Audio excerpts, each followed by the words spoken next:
made $2.5 billion today, and he made $900 million. That's not bad, because, he's in financial. This was the President of the United States of America openly bragging about market manipulation. But this isn't random.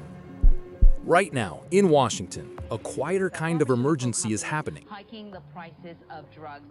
Martin Shkreli is the former CEO of Turing Pharmaceutical, who's responsible for hiking the price of at least one drug by 5,000%. 5,000%.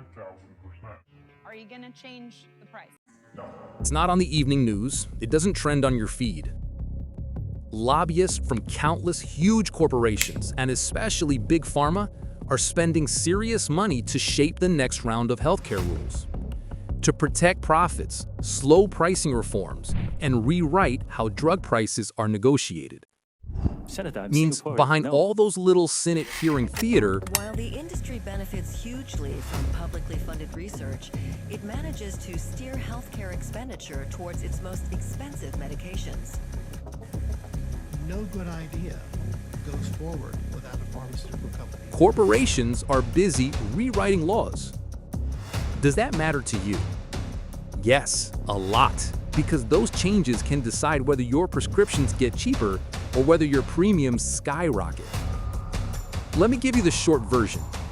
In second half of 2025, the Big Pharma ramped up lobbying, record-level spending in many quarters, and major trade groups like Pharma have poured millions into media campaigns aimed at shaping drug pricing rules and Medicare negotiations.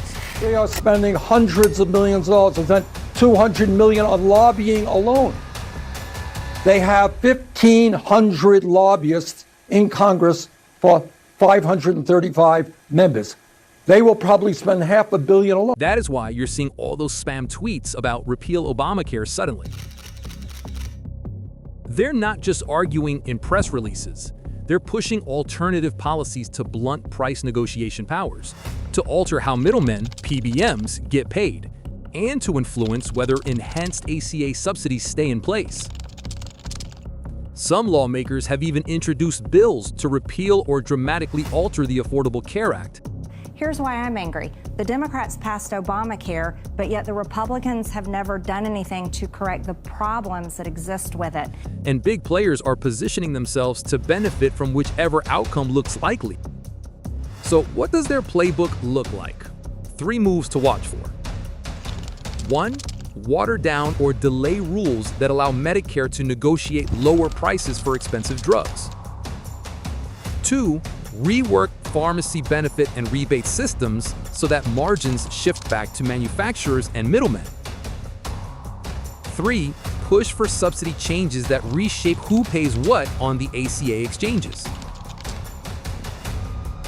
All 3 moves can funnel money back to the same corporations that spent on shaping the law, legally, quietly, officially. Daraprim is on the World Health Organization's model list of essential medicines, an invaluable weapon in the fight against malaria and a serious infection caused by HIV. A young U.S. financier, Martin Shkreli, manager of a hedge fund investing in health products, bought the rights to the drug in the United States. He then bumped up the price of Daraprim from $13.50 to $750, a 5,000% increase. Isn't just a policy fight. It's a forced march to create another 2008-style wealth transfer at the expense of your healthcare costs.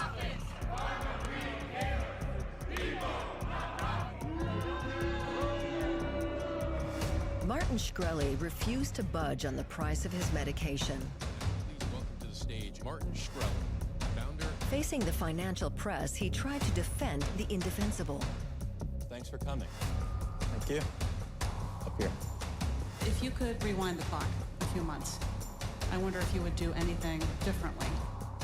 I probably would have raised the price higher, is probably what I would have done. Every few years we hear drug prices are out of control, and then somehow they still go up. Yeah, that's not an accident. That's lobbying, the legal version of cheating on a test, except the teacher's the government and the students are billion-dollar corporations who brought a suitcase full of study materials. Let me explain this from scratch. Lobbying is when companies pay professionals, literal full-time influencers for laws, to convince politicians to vote their way. They're not bribing, at least not directly. They're educating. And education apparently costs around $300 million a year from Big Pharma alone. Now, what are they fighting for? Simple: to stop anything that lowers drug prices. See, the government recently got permission to do something wild: negotiate what it pays for medicines. That's right, until now, Medicare, the insurance program for seniors, had to pay whatever drug companies charged. No bargaining, no coupons. So when Congress said, hey, maybe we should negotiate, Big Pharma said, whoa, what if that hurts innovation? Translation: we'd make less money. And now they're flooding Washington with lobbyists, pushing to delay, rewrite, or water down those negotiation rules. It's like when you find out a game's finally fair and the person who's been winning suddenly wants to change the rules again. And then there's Obamacare, or the Affordable Care Act. I and many of my colleagues did as we promised and voted to repeal this failed law. While politicians fight about repealing it for the 100th time, pharma companies quietly push to adjust it, because the ACA controls how insurance covers prescription drugs, and changing one paragraph could mean billions more in revenue. So yeah, while you're deciding between generic ibuprofen and the off-brand one, someone in DC is arguing whether your copay should even exist at all. Here's the insane part. The same companies spending hundreds of millions lobbying Congress are the ones arguing they can't afford to lower prices. If that sounds backwards, that's because it is. And we're just scratching the surface. Money is the McMansion in Sarasota that starts falling apart after 10 years. Power is the old stone building that stands for centuries. I cannot respect someone who doesn't see the difference. Senator Robert Menendez of New Jersey. According to Influence Transparency Tracking, major pharmaceutical companies have contributed to his campaigns while he's opposed stronger Medicare drug price negotiation reforms. Then there's Senator Kyrsten Sinema of Arizona. She's received significant donations from drug maker PACs, and she's been a key vote in slowing down changes to the Affordable Care Act that would have impacted drug pricing. Senator Tom Carper of Delaware, a senior member of the Health Committee, also identified in reports as one of the lawmakers aligned with industry efforts to moderate pricing reforms.